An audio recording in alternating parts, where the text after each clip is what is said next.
રેફરન્સના કામે જ્યાં સુધી ખાતાકીય તપાસની કાયદેસરતાની બાબતનો પ્રશ્ન છે, ત્યાં સુધી બીજા પક્ષકાર તરફે ખાતાકીય તપાસની કાયદેસરતાને પડકારવામાં આવેલ નથી અને તેઓની તરફથી આ ટ્રિબ્યુનલ સમક્ષ આંક 14થી પુરસીસ આપીને એવું જાહેર કરવામાં આવેલ છે કે શ્રમયોગી સામેની ખાતાકીય તપાસની કાયદેસરતા બાબતની તકરાર તેઓ જતી કરે છે અને માત્ર ફાઇન્ડિંગ્સ પૂરતી તકરાર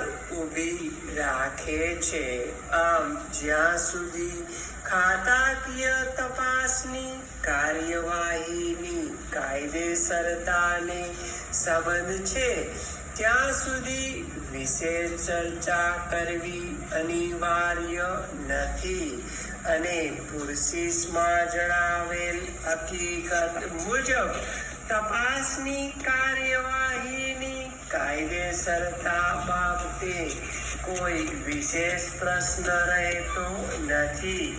તેવા સંજોગોમાં મુદ્દા નંબર 1નો નિર્ણય સ્પષ્ટ રીતે હકારમાં આપું છું. પકડો. બીજા પક્ષકાર તરફે તેમના વિદ્વાન વકીલ શ્રી પ્રતિનિધિ શ્રી કેસી શાહે તેમની દલીલમાં એ મુદ્દા પર સૌથી વધારે ભાર મૂકેલ છે કે કહેવાતા બનાવમાં શ્રમયોગીની કોઈ કસૂર ન હતી, તેમ છતાં ખોટી રીતે જવાબદાર ગણી સજા કરેલ છે. તહમત પત્ર સાથે દસ્તાવેજી પુરાવાની નકલ આપવામાં આવે નથી.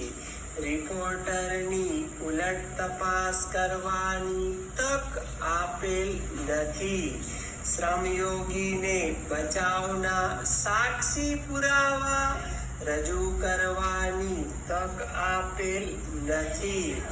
સંસ્થાના સાક્ષીઓની ઉલટ તપાસની તક આપેલ નથી.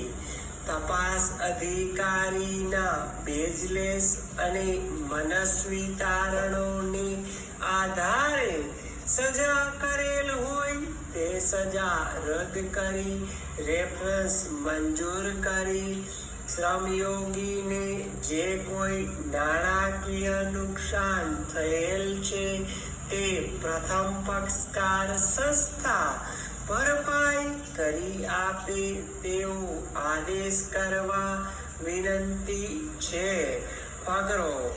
પ્રથમ પક્ષકારના વિદ્વાન વકીલ શ્રી પી.પી. ભટ્ટે આ ટ્રિબ્યુનલ સમક્ષની દલીલોમાં એ હકીકત પર સૌથી વધારે ભાર મૂકેલ છે કે શ્રમયોગીને ખાતાકીય તપાસમાં જે સજાનો હુકમ કરવામાં આવેલ તે 1998માં કરવામાં આવેલ અને 2016માં રેફરન્સ ઉપસ્થિત કરેલ છે.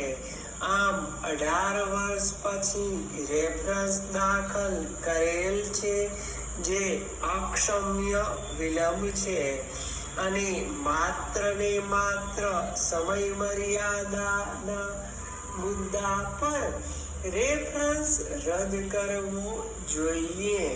તેમણે વિશેષમાં જણાવેલ છે કે શ્રમયોગીને પોતાની ફરજ દરમિયાન પોતાના કબજામાં રહેલ બસ અન્ય ત્રાહિત વ્યક્તિને ચલાવવા આપેલ અને પોતે બસમાં સૂઈ જઈ ફરજમાં ગંભીર ગેરવર્તણૂક આચરેલ છે. તે સંજોગોમાં શ્રમયોગીની ગેરવર્તણૂક જોતા જે સજા કરેલ છે તે યોગ્ય અને વાજબી છે. તેથી રેફરન્સને રદ કરવો જોઈએ